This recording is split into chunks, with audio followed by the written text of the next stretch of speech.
کاشف معذرت کے ساتھ جس تناظر میں ہم بات کر رہے ہیں نا، یہ بالکل بھی ایسی چیز نہیں ہے کہ شیڈز آف گرے والی ہم کمپیریزن کر رہے ہیں. یہ سیاہ اور سفید کا فرق ہے. آپ لیجسلیشن یہی تو بات کر رہے ہیں. وہ مظہر کیا بات کر رہے ہیں؟ مظہر یہ کہہ رہے ہیں کہ اگر کوئی قانون کی خلاف ورزی ہوئی ہے تو آپ ضرور ایکشن لیں. تو اس سے پہلے ہم قانون پہ جائیں گے، قانون اچھا ہے یا نہیں ہے. ایک قانون بنایا گیا، اس قانون کے اندر آپ کو یہ بھی بتا دوں کہ تحریک انصاف کی حکومت کی کابینہ کے اندر بہت سارے لوگ تھے جن کو تحفظات تھی. رد عمل آیا، اینڈ میں ہوا کیا؟ بنا قانون نہیں بنا نا. اس کا کمپیریزن ایک شخص کے اوپر 17 FIR 4 صوبے کے اندر آدھی رات کو اریسٹ ہو رہا ہے، جس نے آج تک سوائے سوال پوچھنے کے کچھ نہیں کیا. کوئی کمپیریزن نہیں ہے. ٹھیک ہے نا. سو ہم یہ کہہ رہے ہیں کہ بالکل قانون سازی اور آپ بہتر کر لیں، لیکن جو اس وقت ہو رہا ہے یہ قانون کے مطابق نہیں ہو رہا. حلیم عادل شیخ کے اوپر کوئی مقدمہ ہے تو ضرور مقدمے میں قانون کے مطابق کارروائی کیجئے. اپنے سول کپڑوں کے اندر بغیر وردی کے 3:30 بجے رات کو جا کر اس کو حراست کیا جا رہا ہے. یہ کون سا قانون ہے بھائی؟ قانون نہیں ہے جی. اس میں یہ آپ کو خیال ہے جو ایاز امیر صاحب کے واس کے لیے کسی قانون کی ضرورت ہے؟ یہ قانون تھا جو ایاز امیر کے ساتھ کیا گیا. مطلب اس وقت پرابلم یہ نہیں ہے کہ قانون اچھے ہیں یا برے ہیں، اس وقت یہ ہے قانون ہے ہی کوئی نہیں. اس وقت قانون کے تحت تو کام نہیں ہو رہا. ظاہرہ یہ جو FIR ہو رہی ہیں یہ ایاز امیر صاحب کا واقعہ، اور ہم بار بار کہتے ہیں کہ ایاز امیر صاحب ایک بڑے سینئر، وہ ایک اکراس پارٹی لائنز جن کی، اور یا اکراس ڈیوائیڈ جو میڈیا کے اندر بھی ڈیوائیڈ ہے، ان کی بڑی رسپیکٹ ہے. ان کے ساتھ جس طرح کا واقعہ ہوا اب عمران ریاض کے اوپر، یہ جو ارشد کے اوپر، صابر کے اوپر یہ FIR جو ہو رہی ہیں، how will this, where will دس؟ اچھا، پاکستان میں جو پچھلے کم سے کم کچھ دہائی کے اندر جو ہوتا رہا ہے نا، کہ جہاں پہ ٹرانسگریشنز ہوتی رہی، اور یہ بائی دی وے دونوں چیزوں کو ایسا نہیں ہے کہ تحریک انصاف کی حکومت نے ریکگنائز نہیں کیا.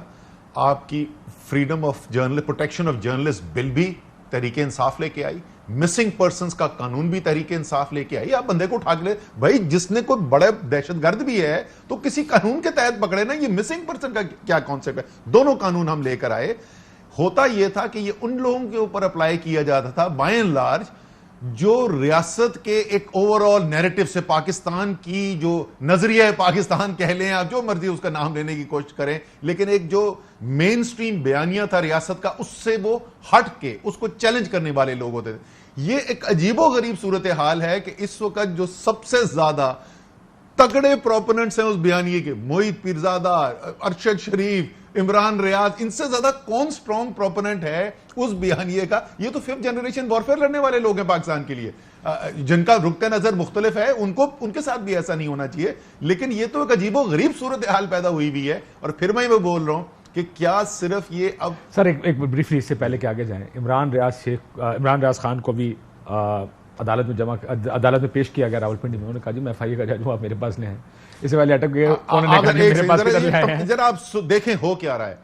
کل سے معذرت کے ساتھ چیف جسٹس صاحب، اس دن آپ بڑے دکھ کا اظہار کر رہے تھے سپریم کورٹ میں، چیف جسٹس صاحب، میں بھی وہاں پہ بیٹھا ہوا تھا، کہ تنقید ہوتی ہے ہماری اور دیکھیں ہم تو سب کے لیے انصاف کرنے کی کوشش کرتے ہیں.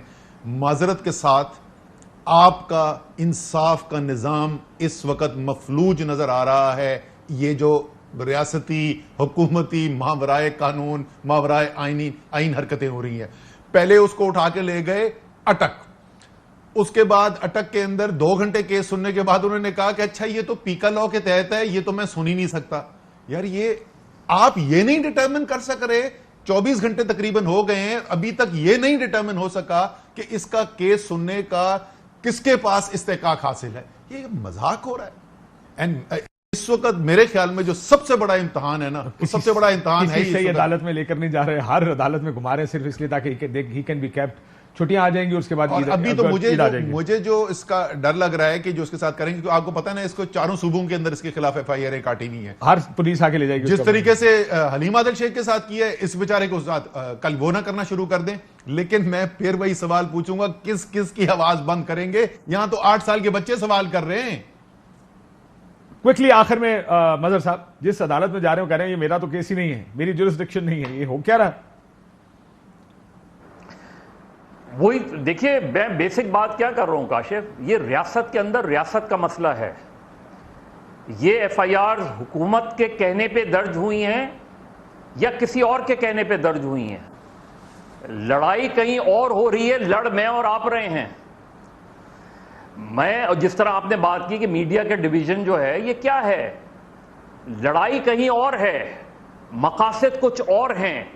یہ پاکستان میں پہلے دن سے ریاست کے اندر ریاست جو قائم کی گئی ہے، میں آپ کو لا تعداد کیسز گنوا سکتا ہوں، اٹھا کے لے جاتے ہیں. کیا حکومت کے کہنے پہ اٹھائے جاتے ہیں؟ بات سچویشن میں ہوتا ہوگا، لیکن یہ پچھلے چند سالوں میں جو ٹرینڈ بڑھتا ہوا دیکھ رہا ہوں، اس کے اندر گورنمنٹ خود پریشان ہوتی ہے کہ یہ کون اٹھا کے لے گیا. لیکن آج بالکل آپ نے شروع میں ٹھیک کہا کہ جس طرح ملک احمد خان نے اس کا دفاع کیا ہے، اس گرفتاری کا، وہ بذات خود قابل مذمت ہے. اس کیس کا دفاع نہیں ہو سکتا، اس طرح کی گرفتاری کا دفاع نہیں ہو سکتا. ڈینائل میں چلے جائیں کہ ہمیں اس طرح کے پوری پریس کانفرنس، میں نے تو مظہر صاحب کبھی کسی اس طرح کے جرنلسٹ کی گرفتاری پہ پریس کانفرنس بھی نہیں دیکھی ہے. پوری پریس کانفرنس کر دی انہوں نے، کبھی نہیں. میں نے نہیں دیکھا کہ کبھی کسی نے پریس کانفرنس کی ہو. اس لیے کہ ان کو پتا ہے کہ رد عمل پاکستان میں آ کیا رہا ہے. دو باتیں کاشف کوئکلی میں کرنا بریک کے بعد کر دیں، بریک سے پہلے دو کوئکلی میں کر دوں. ایک تو یہ کہ ہم جن کی بات کر رہے ہیں نا، یہ ارشد شریف اور عمران ریاض، یہ آپ مجھ سے لکھ کے لے لیں، کل انشاءاللہ تحریک انصاف کی حکومت پھر آئے گی. اور انہوں نے اگر نہ کھڑکا کے رکھ دیا تحریک انصاف کو، وہ آزاد ذہن کے تو نہیں کٹوائیں گے نا. میں یہ کر چکے ہیں، میں اس لیے اتنے کانفیڈنس سے پریڈکٹ کر چکا ہوں، یہ دونوں کر چکے ہیں، آزاد ذہن والے لوگ ہیں. دوسری چیز جو ہے عدالتوں کے لیے بھی، کہ جو آپ سے عزت، اور ہم سب کہتے ہیں نا بسد احترام، یہ بسد احترام ہم اس لیے نہیں کہتے کہ آئین کے اندر لکھا ہوا ہے. آپ انصاف دیتے ہوئے نظر آئیں گے پاکستان کو تو پاکستان آپ کی عزت کرے گا اور احترام کرے گا. اور اداروں سے بھی یہ بول دوں، بندوق سے آپ کی طاقت نہیں آئے گی. طاقت آتی ہے اگر عوام کی محبت ہوتی ہے، اگر عوام کا احترام ہوتا ہے.